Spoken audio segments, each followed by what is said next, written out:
Welcome back. This is Orcs Must Die, level 19, the Rebirth, playing on Nightmare to achieve the 5 skulls.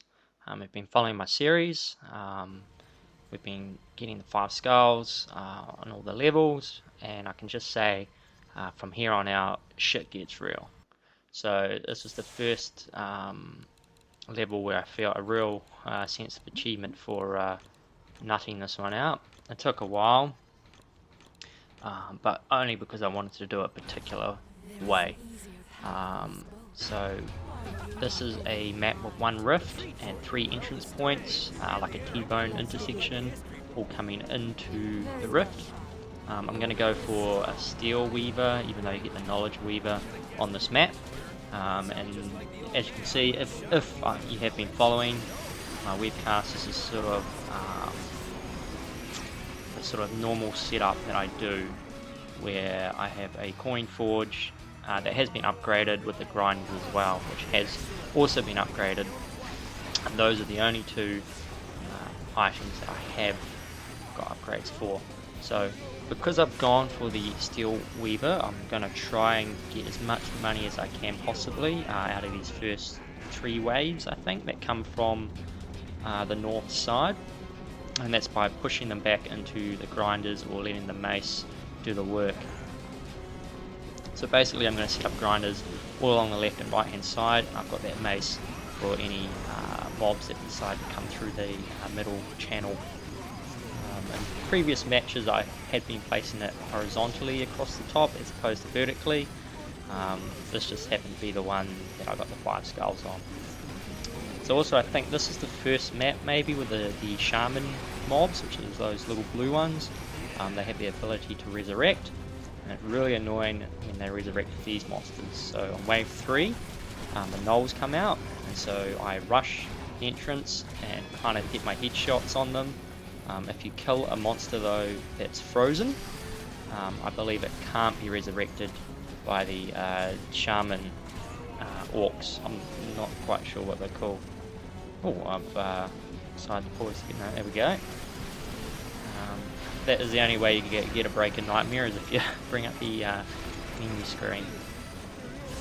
So the first 3 waves come from the north side, as you can see. I keep pushing them into the grinders to get the max. Now I know the 4th wave is coming from the western side, so I've set up the coin forge with a grinder and a mace up the top, and a grinder on the other side, if I can afford it, and maybe a lava, there we go, and a lava tile at the back. Oh, look at that mace. I just love watching that mace. I mean, you can use pounders instead, but it's just something about that mace that's excellent, and if you time it right, it just looks beautiful. Like, I think I get a pretty good shot on this gnoll, on this one coming up. Oh, there we go, awesome. So yeah, this is the 4th wave, and then the next wave is going to be exactly identical, except from the eastern portal. So I'm just waiting there we go. I'm just waiting to get all kills using traps. So I set up a very similar thing here. And I also notice above these 2 entrances, there's the melting pot, which becomes very, very, very vital in the upcoming waves. So I'll deal with this wave much like I dealt with the other one, just keep using the wind to push them back and hopefully time it right with the swinging mace when I can.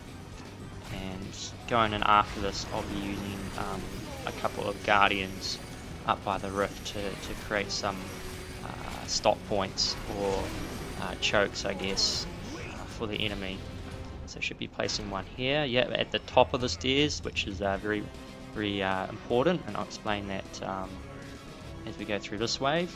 So see what I'm doing here is I'm waiting on the mini-map for the monsters to get under the melting pots, and I'll shoot one and then I'll shoot the other, and then once it's reset again I'll go back and I'll shoot the pot again and then shoot the other, and that just ensures that, you know, any incoming new waves of mobs, you know, will get killed quite easily.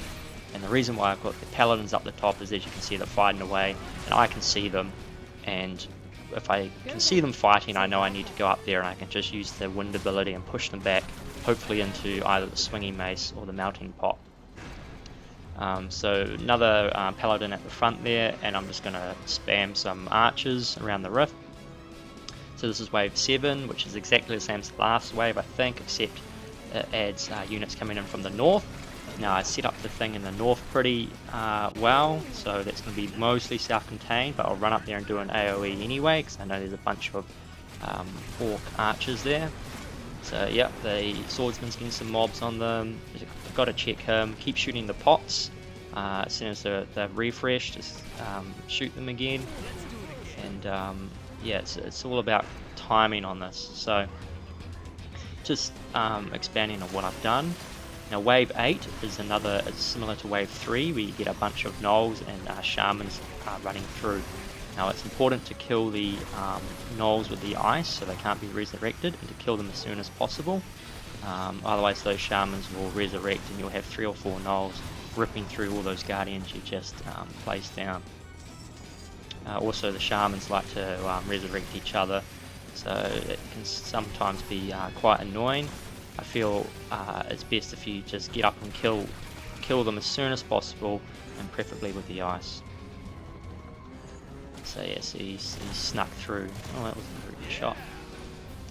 So wave 9, yeah, so just placing more maces, so they can't really, nothing from the north's really going to be too much of a threat. But in wave 9 they come from the east and the west, once again waiting till the melting pot, till they're in view, shoot one, shoot the other, and go down and throw down an AoE or some lightning bolts from here, killing the mass orcs, go back, shoot the pots, do the lightning damage on this side, go back, shoot the other pot, and see if there's any mobs that need to be finished off.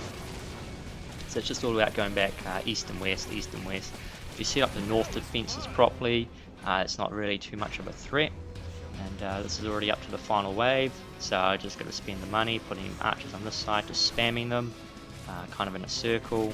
So I'll throw an AoE up here, I believe, there we go, and back to the pots to shoot the first pot, and then to shoot the second pot. And then run over to where I shot the first pot and see how that's going. I see there's an ogre, so try and burn him down. I managed to get him. Do a quick push back, go to this side, see how this side's going. There's the ogre for this side. He gets taken down. Look at the mini map. I see just making sure no mobs are getting too near the rift. There we go, just pushing those guys back. And I think there's one final mob. Here he is, who's in hiding. Yeah, so it's all about the timing and consistently shooting down the pots, and that's how I completed this one on Nightmare with the 5 skulls. And so that was level 19 Rebirth. Cheers for watching.